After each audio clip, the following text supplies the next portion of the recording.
ہمارے جلسہ کے اندر جو ہے وہ حضور انور اید اللہ تعالیٰ بنصر عزیز نے جو مرکزی تھیم منظور فرمایا تھا وہ تعلق باللہ سے متعلق تھا۔ میرے پیچھے جو بینر بھی آپ دیکھ رہے ہیں وہ بھی اسی مرکزی تھیم سے متعلق ہے۔ اب اگلی تقریر جو ہے وہ محترم ربی صاحب اسی ٹاپک پہ پیش کریں گے۔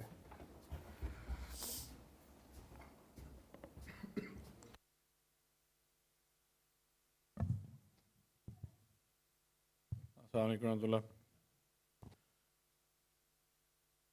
اشہد ان لا الہ الا اللہ وحدہ لا شریک لہ واشہد ان محمدا عبدہ ورسولہ اما بعد فاعوذ باللہ من الشیطان الرجیم بسم اللہ الرحمن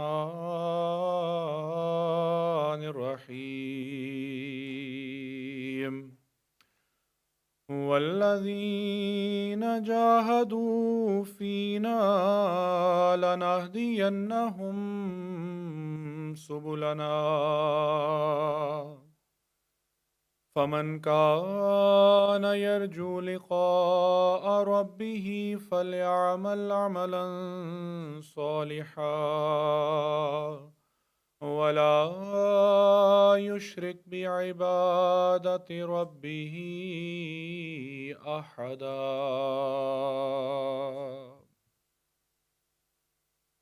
یہ جو آیات ابھی آپ کے سامنے تلاوت کی ہیں ان کا ترجمہ یہ ہے کہ وہ لوگ جو ہمارے بارے میں کوشش کرتے ہیں، ہمیں ڈھونڈتے ہیں، ہماری تلاش کرتے ہیں، ہم انہیں ضرور اپنی راہوں کی طرف ہدایت دیں گے، اور یقیناً اللہ احسان کرنے والوں کے ساتھ ہے۔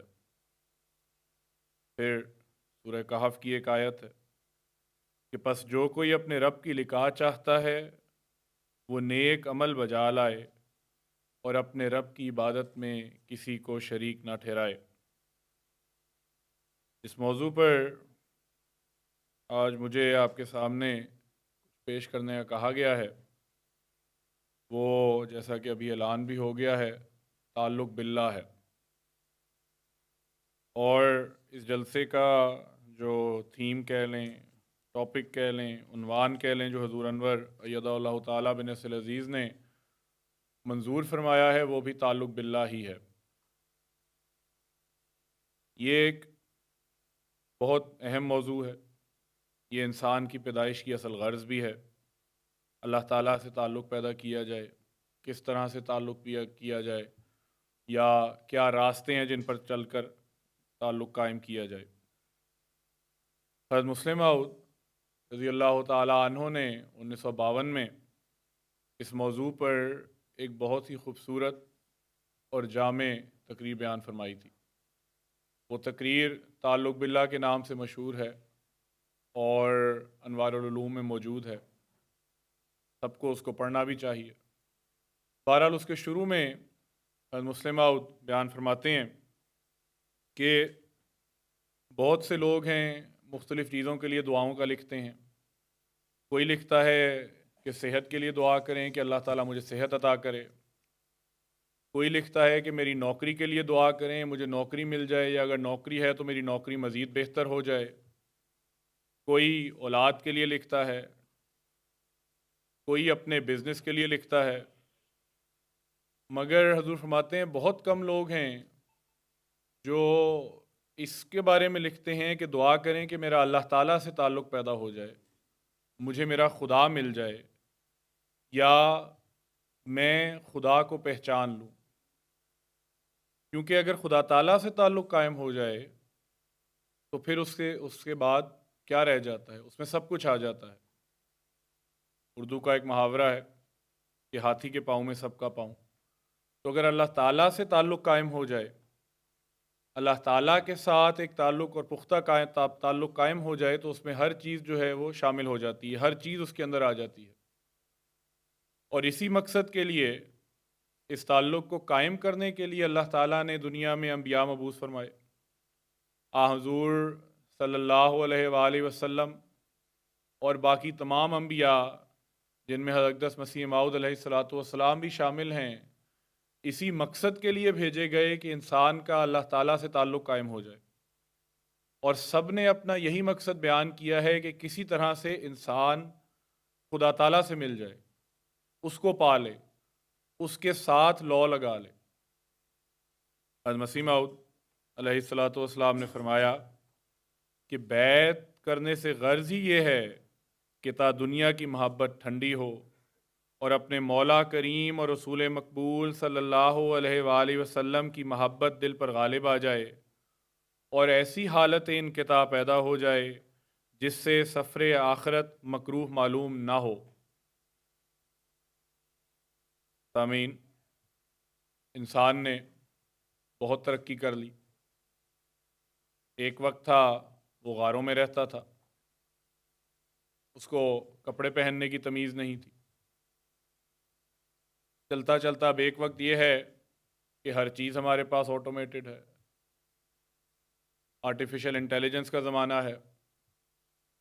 لیکن انسان نے جتنی بھی ترقی کر لی، جتنا مرضی اس نے ترقی کر کے اپنے آپ کو، اپنے لیے آسانیاں پیدا کر لی، لیکن ایک چیز آج تک موجود ہے، وہ ہے بے چینی۔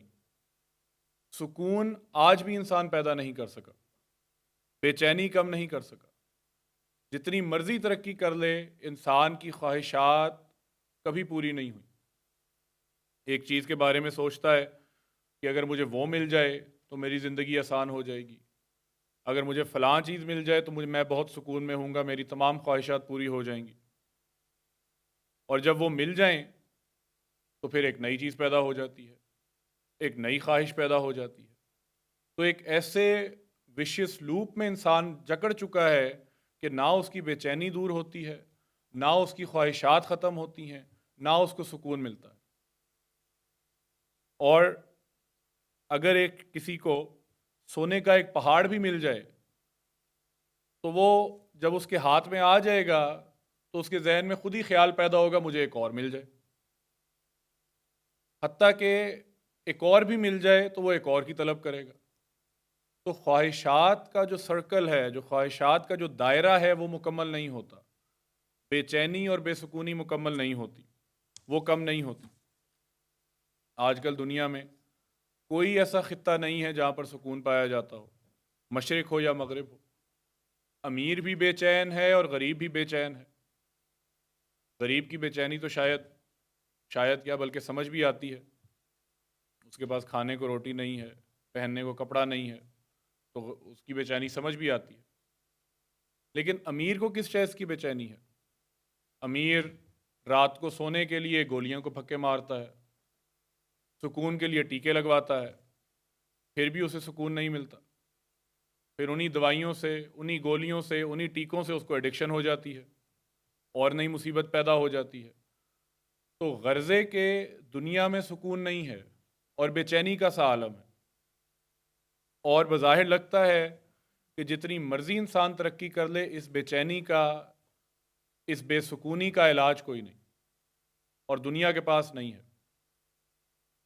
لیکن کیا اللہ تعالیٰ جو تمام کائنات کا پیدا کرنے والا ہے، اس نے کوئی علاج بیان فرمایا ہے؟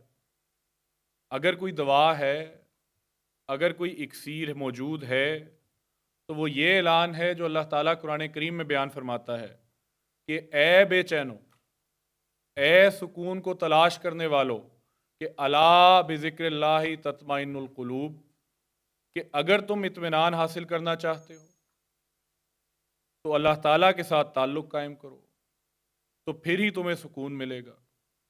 اور اس بات کو اللہ تعالیٰ نے انسان کے جسم میں گون دیا ہے، اس کی فطرت میں گون دیا ہے، اور اس تعلق کے لیے اس اللہ تعالیٰ نے انسان کو پیدا کیا ہے۔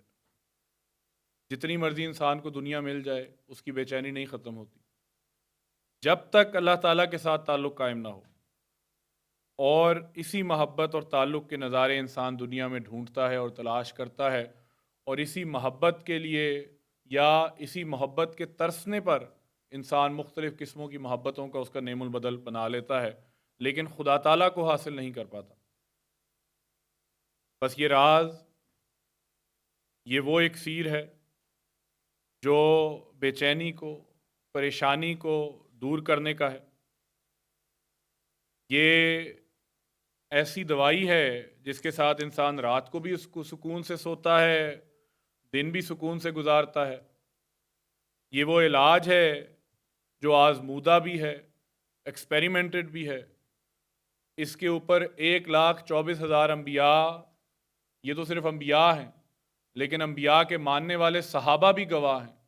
تو یہ لاکھوں نہیں کروڑوں کی تعداد ہے جو اس نسخے کو آزما چکی ہے، ایکسپیریمنٹ کر چکی ہے۔ دنیا میں کوئی دوائی بنتی ہے، پہلے اس کے ٹرائل ہوتے ہیں، پھر ایک معمولی سے گروپ پر اس کے ٹرائل دیکھے جاتے ہیں، پھر اگر وہ ان پہ کاربند ہو تو پھر تمام دنیا میں اس کو پھیلا دیا جاتا ہے۔ لیکن یہ تو وہ نسخہ ہے کہ جس کے 1,24,000 انبیاء اور ان کے ماننے والے کروڑوں اصحاب گواہ شدہ ہیں کہ یہ وہ دوائی ہے، یہ وہ نسخہ ہے کہ جس سے اگر تم سکون پانا چاہتے ہو تو تمہیں سکون مل سکتا ہے، وگرنہ دنیا کوئی چیز تمہیں سکون نہیں دے گی۔ حضرت مسیح موعود علیہ السلام فرماتے ہیں، کیا زندگی کا ذوق اگر وہ نہیں ملا، لعنت ہے ایسے جینے پہ گر اس سے ہیں جدا۔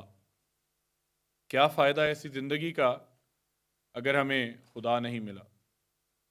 اگر خدا تعالیٰ کے ساتھ تعلق نہیں ہے تو یہ زندگی بیکار ہے، بے سود ہے، بے فائدہ ہے۔ اس دنیا سے سب نے چلے جانا ہے، کسی نے باقی نہیں رہنا۔ لیکن اگر اس زندگی میں اس کے آثار نہیں ہیں، اس زندگی میں خدا تعالیٰ کے آثار نہیں ہیں، اس زندگی میں خدا تعالیٰ کے ساتھ تعلق نہیں ہے، دیدار نہیں تو گفتار ہی صحیح نہیں ہے، تو پھر انسان کو سوچنا چاہیے کہ میں کس راہ چل رہا ہوں۔ اور یہ بات نہیں ہے جو آج کل کے فلسفی ببانگے بالا کہتے ہیں کہ خدا نہیں ہے۔ خدا تعالیٰ تو متواتر مرتبہ قرآن کریم میں اعلان فرماتا ہے کہ میں ہر جگہ ہوں، میں تمہارے قریب ہوں۔ کبھی فرماتا ہے کہ میں تمہاری شاہرگ سے زیادہ تمہارے قریب ہوں، تو کبھی انی قریب کا اعلان فرماتا ہے۔ تو خدا تعالیٰ کا تو یہ نعرہ ببانگے بالا ہے، بلند آواز سے ہے کہ میں تمہارے قریب ہوں، مجھے ڈھونڈو تو صحیح۔ اور اگر پھر بھی کوئی یہ کہے کہ مجھے تو نہیں نظر آتا یا میرے سے تو نہیں تعلق قائم ہوتا، تو پھر نواب مبارکہ صاحبہ کا نے کیا خوب فرمایا ہے یہ جملہ کہ نہ دکھائی دوں تو یہ فکر کر، کہیں فرق ہو نہ نگاہ میں، کہیں نگاہ میں ہی فرق نہ ہو، کہیں نگاہ درست نہ ہو۔ جو آیت میں نے شروع میں تلاوت کی تھی کہ والذین جاہدوا فینا، ایک موٹیویشنل سپیکر تھا، وہ یونیورسٹی کے گریجویٹ سے تقریر کر رہا تھا، وہ کہنے لگا کہ میں نے اپنی زندگی میں دیکھا ہے کہ جب بھی میں کسی کام کے لیے کام شروع کرتا ہوں تو خود بخود راستے کھلتے چلے جاتے ہیں، راستہ نظر آنے لگ جاتا ہے، تو اس لیے سست ہو کر بیٹھے نہ رہنا کہ بڑا مشکل کام ہے۔ تو اللہ تعالیٰ تو اعلان کر رہا ہے کہ والذین جاہدوا فینا، جو ہمارے راستے پر چلتا ہے ہم تو اسے راستے دکھا دیتے ہیں، یہ گارنٹی دے رہا ہے کہ ہم راستے دکھا دیتے ہیں۔ تو اس لیے نہ دکھائی دوں تو یہ فکر کر، کہیں فرق ہو نہ نگاہ میں۔ یہ تعلق باللہ کے نظارے ہیں جن سے تاریخ بھری پڑی ہے۔ کبھی نوح کے دشمنوں کو جو کہ مذاق اڑایا کرتے تھے، کشتی کیوں بنا رہے ہو، پانی کہاں ہے، بارش کہاں ہے، ان کو غرق کر دیا۔ کبھی نمرود کی آگ کو ٹھنڈا کر دیا، تو کبھی فرعون جو کہتا تھا کہ میرے لیے سیڑھی بناؤ، مجھے سیڑھی بنا کے دو، میں آسمان پر جا کے موسیٰ کے خدا کو دیکھوں کہ وہ ہے کیا چیز، اس کو بھی خدا تعالیٰ نے تباہ و غرق کر دیا۔ اور پھر ہم نے وہ نظارے بھی پڑھے ہیں کہ جب اللہ تعالیٰ کا ایک پیارا نبی اپنے صرف ایک ساتھی کے ساتھ مکہ کی بستی سے نکلتا ہے اور کہتا ہے کہ اے مکہ والو، اے مکہ کی بستی، تو مجھے پسند تو بہت ہے لیکن تیرے رہنے والے مجھے اس میں رہنے نہیں دیتے۔ اور پھر جب لوٹتا ہے تو اس کے ساتھ 10,000 جانثار قدوسیوں کی فوج ہوتی ہے۔ یہ خدا تعالیٰ کا ہی ہاتھ ہے جو یہ سب کچھ کرتا ہے، کر کے دکھاتا ہے۔ حضرت مسلم رضی اللہ تعالیٰ عنہ نے ایک بزرگ کا واقعہ بیان فرمایا ہے کہ ایک ولی اللہ بزرگ ایک جگہ پر رہائش رہتا تھا، تو اس کے گھر کے پاس کچھ گانا بجانے والے لوگ آ کر رہنے لگ گئے۔ ان کا کام ہی یہ تھا کہ صبح بھی گانا بجانا ہے، رات بھی گانا بجانا ہے، دوپہر بھی گانا بجانا ہے۔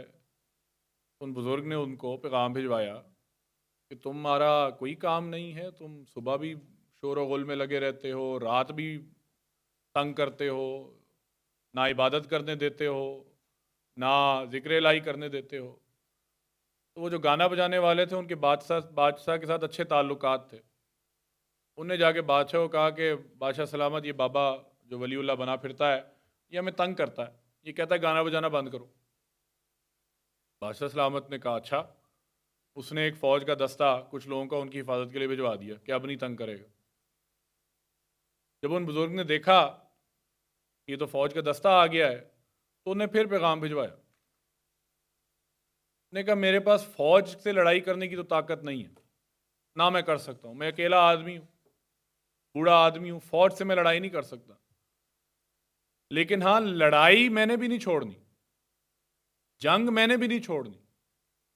اب میں تمہارا مقابلہ راتوں کے تیروں سے کروں گا۔ نعرہ تکبیر، نعرہ تکبیر، حضرت محمد مصطفیٰ، حضرت محمد مصطفیٰ، خلافت احمدیہ، خلافت احمدیہ، نعرہ تکبیر۔ اور اگر تم میں راتوں کے تیروں کا مقابلہ کرنے کی طاقت ہے تو پھر ڈٹے رہو۔ تو ظاہر لگتا ہے کہ ان میں کچھ شرافت تھی، تو وہ کہنے لگے کہ راتوں کے تیروں کا مقابلہ ہم نہیں کر سکتے، راتوں کے تیروں کا مقابلہ ہمارے لیے ممکن نہیں ہے۔ تو دنیا کی مصیبتوں اور پریشانیوں اور بے چینیوں کا مقابلہ اللہ تعالیٰ کے ساتھ تعلق بنا کر رات کے تیروں سے کرنا ہے۔ ہم نے بحیثیت جماعت بھی اور انفرادی طور پر بھی رات کے تیروں سے ہی جنگ کرنی ہے۔ نہ ہمارے پاس ہتھیار ہے، نہ ملک ہے، نہ ہم نے ملک پہ قبضہ کرنا ہے، لیکن اگر مقابلہ کرنا ہے تو رات کے تیروں سے کرنا ہے، کیونکہ اس کا مقابلہ انسانی کوئی طاقت نہیں کر سکتی۔ کسی کے پاس اتنا دم نہیں ہے کہ اس کا مقابلہ کرے، اور یہ تاریخ گواہ اس بات پہ۔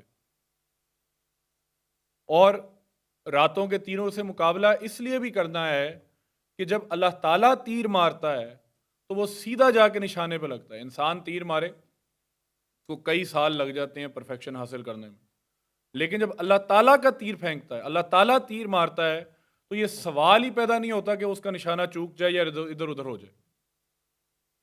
اور ہمیں اس کی مثال حضور صلی اللہ علیہ وسلم کی زندگی میں بہت واضح طور پہ ملتی ہے۔ اللہ تعالیٰ فرماتا ہے وَمَا رَمَيْتَ إِذْ رَمَيْتَ وَلَٰكِنَّ اللَّهَ رَمَى، کہ غزوہ بدر میں قریش نے اچھی جگہ چن لی تھی لڑائی کے لیے، اور مسلمانوں کے پاس ریتلی زمین تھی، اس میں ٹانگیں بھی دھس رہی تھیں۔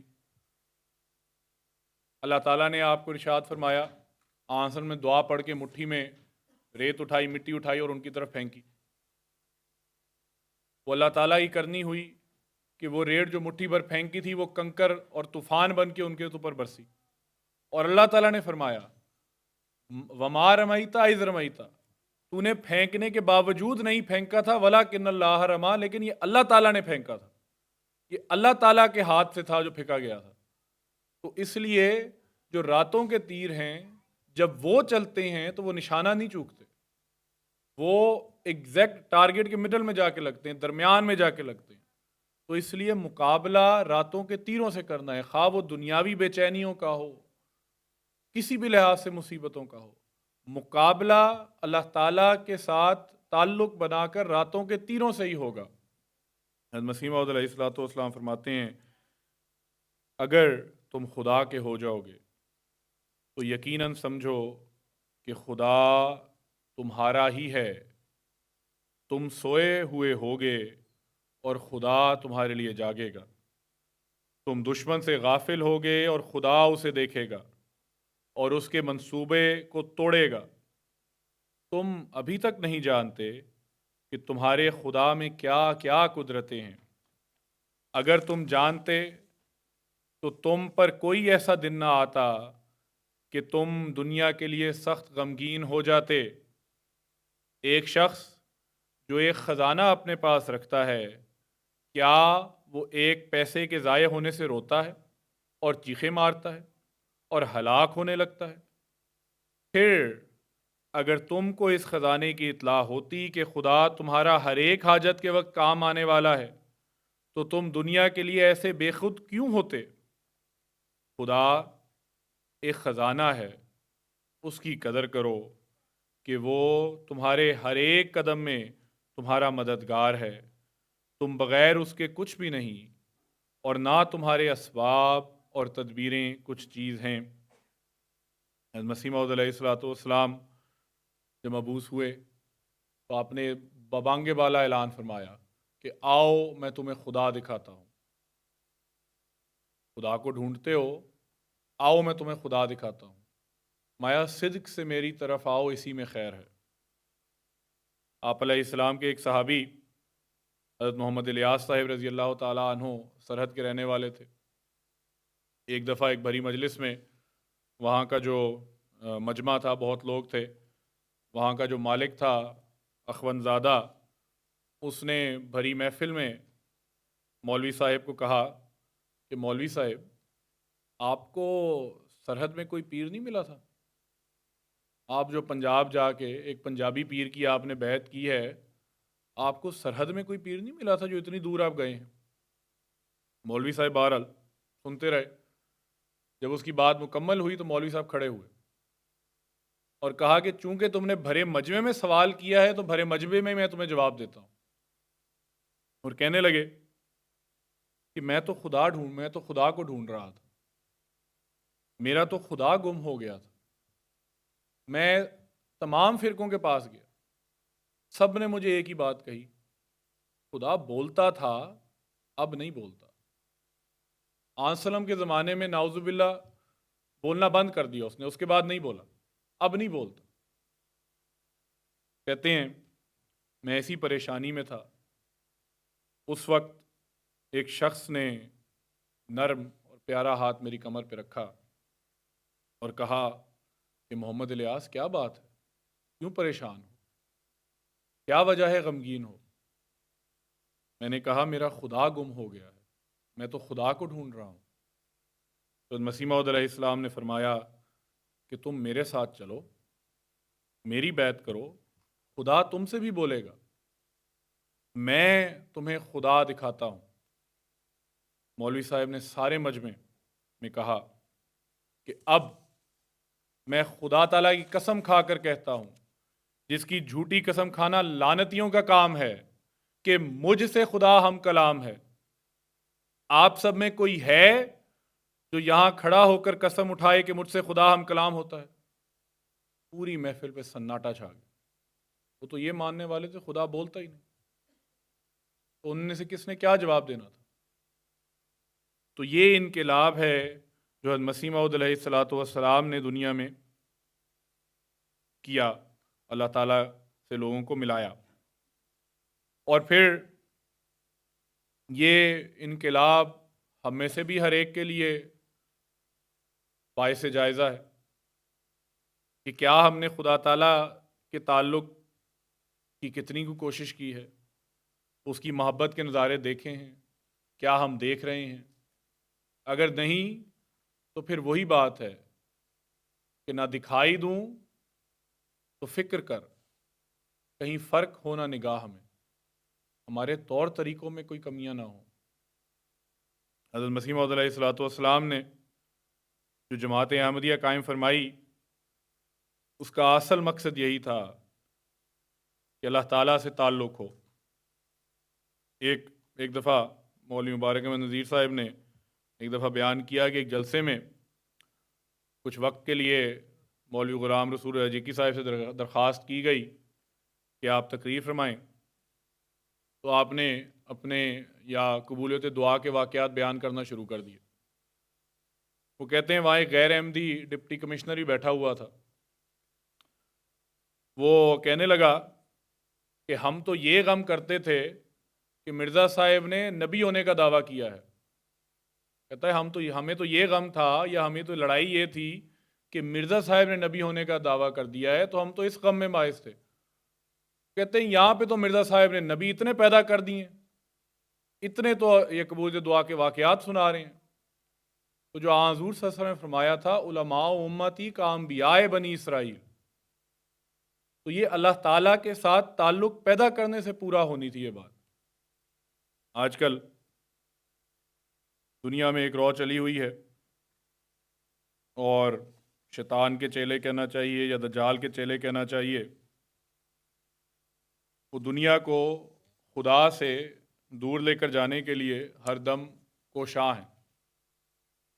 کبھی یہ کہتے ہیں کہ خدا کوئی نہیں ہے، یہ صرف قصے کہانیاں ہیں، کبھی کہتے ہیں کہ دنیا اور سائنس کا علم رکھتے ہیں ہم سب مل کر کہتے ہیں کہ خدا ہو ہی نہیں سکتا، تو کبھی یہ دعویٰ کر دیتے ہیں کہ اگر خدا ہے تو ہمیں بتاؤ کہاں ہے، کدھر ہے، اور ہم دیکھ کیوں نہیں سکتے اس کو۔ ان نادانوں کو تو یہ بھی نہیں پتہ کہ آئندہ ایک لہجہ، ایک لمحہ، ایک سیکنڈ ان نے زندہ بھی رہنا ہے کہ نہیں رہنا، سانس بھی لینی ہے کہ نہیں لینی، اور باتیں کرتے ہیں کہ خدا کی ہستی اور وجود کے دعوے کرتے ہیں کہ جی یہ ہو ہی نہیں سکتا۔ اللہ تعالیٰ انہی جیسے لوگوں کی مثال قرآن کریم میں بھی دیتا ہے، بلکہ یہ کہنا چاہیے کہ 8 سے 1400 سال پہلے ان لوگوں کے ان بے وقوفانہ بیانات کی مثال ایک لحاظ سے خدا تعالیٰ دے کر تنزیہ فرماتا ہے کہ اف اللہ شکن فاطر السماوات والارض، کہ اے لوگو، اے فلسفیو، کیا تم اللہ تعالیٰ کی ذات پر شک کرتے ہو جو کہ آسمانوں اور زمین کا پیدا کرنے والا ہے؟ اس ذات پر شک کرتے ہو جس نے سب کچھ پیدا کیا؟ کیا اس کے نظام میں کوئی رکھنا ہے؟ کیا ہر جگہ تمہیں پرفیکشن نظر نہیں آ رہی؟ تم تو 40 سال اپنے کاموں میں پرفیکشن پا کر مرتے ہو تو 20 سال بعد کوئی اور تمہاری تھیوری غلط ثابت کر دیتا ہے۔ کیا تم خدا تعالیٰ کو کہتے ہو کہ خدا کہاں ہے، ہمیں کیوں نہیں نظر آتا؟ یا تم کون ہوتے ہو کہنے والے کہ خدا ہے ہی نہیں؟ تو اللہ تعالیٰ فرماتا ہے اف اللہ شکن، سوچو صحیح، غور کرو کہ کس بارے میں شک کا اظہار کر رہے ہو۔ لیکن ہمیں جنہوں نے حضرت مسیح موعود علیہ الصلوۃ والسلام کی بیعت کی ہے، ہمیں اس شیطانی سوچ اور حملے سے غافل نہیں رہنا چاہیے، بلکہ جیسا کہ میں نے عرض کیا تھا کہ رات کے تیروں سے ان کا مقابلہ کرنا ہے، اور اس طرح مقابلہ کرنا ہے کہ نہ صرف ہم بلکہ ہماری آئندہ آنے والی نسلیں بھی اس حملے سے محفوظ رہیں۔ ہم میں سے ہر ایک کو اس بات کو ریئلائز کرنا ہوگا کہ ہم خدا تعالیٰ کے ساتھ تعلق کی کس قدر کوشش کر رہے ہیں۔ یہ بات ہمیشہ یاد رکھنے والی ہے کہ جو خدا تعالیٰ کے ہو جائے اور اس کے لیے کوشش اللہ تعالیٰ کوشش کریں تو اللہ تعالیٰ تمام جہان اس کے قدموں میں لا کھڑا کرتا ہے۔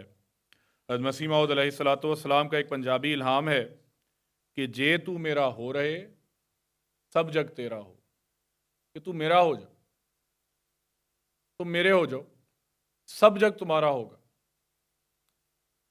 اور یہ الہامات حضرت مسیح موعود علیہ الصلوۃ والسلام کے جو اللہ تعالیٰ نے آپ کو بیان فرمائی، یہ ہمارے لیے بھی سبق ہیں کہ کس طرح سے ہم نے اللہ تعالیٰ سے تعلق قائم کرنا ہے۔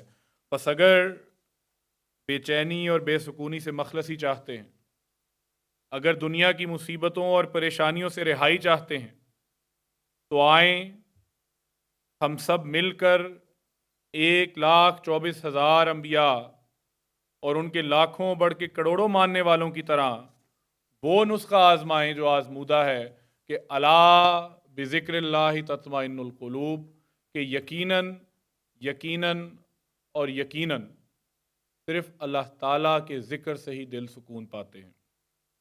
اور جب انسان اللہ تعالیٰ کا ہو جائے تو اللہ تعالیٰ اس کے منہ سے نکلی ہوئی ہر بات کو پورا کر دیتا ہے، اس کے ہاتھ بن جاتا ہے۔ ایک دفعہ 2004 میں حضور انور اید اللہ تعالیٰ بنصر العزیز جب گھانا تشریف لے گئے تو آپ نے اہل غانا کو بشارت دی کہ غانا میں سے تیل نکلے گا۔ چنانچہ جب 2008 میں حضور دوبارہ غانا تشریف لے گئے تو وہاں کے صدر مملکت نے حضور انور سے ملاقات کے دوران کہا کہ حضور آپ کی دعائیں ہمارے ملک کے لیے قبول ہو رہی ہیں، اور حال ہی میں غانا سے تیل نکلا ہے۔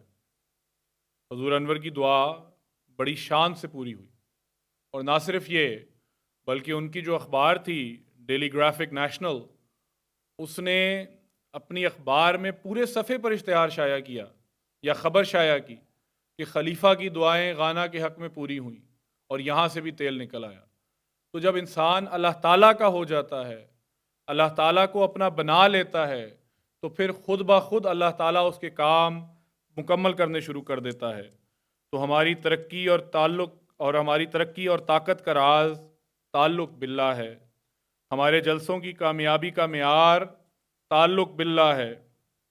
لیکن یہ بات ہمیشہ یاد رکھیں کہ اس راہ پہ چلنے کے لیے ہمیں اپنی حالتیں بھی درست کرنی ہوں گی، ہمیں اعمال صالحہ بھی بجا لانے ہوں گے، ہمیں صحبت صالحین بھی کرنی ہوگی، اور اپنے دلوں کو دنیا کے بتوں سے پاک کرنا ہوگا۔ تب ہم حقیقی معنوں میں تعلق باللہ کے مفہوم کو سمجھ سکتے ہیں۔ وہ خدا اب بھی بناتا ہے جسے چاہے کلیم، وہ خدا اب بھی بناتا ہے جسے چاہے کلیم، اب بھی اس سے بولتا ہے جس سے وہ کرتا ہے پیار۔ وآخر دعوانا ان الحمدللہ رب العالمین۔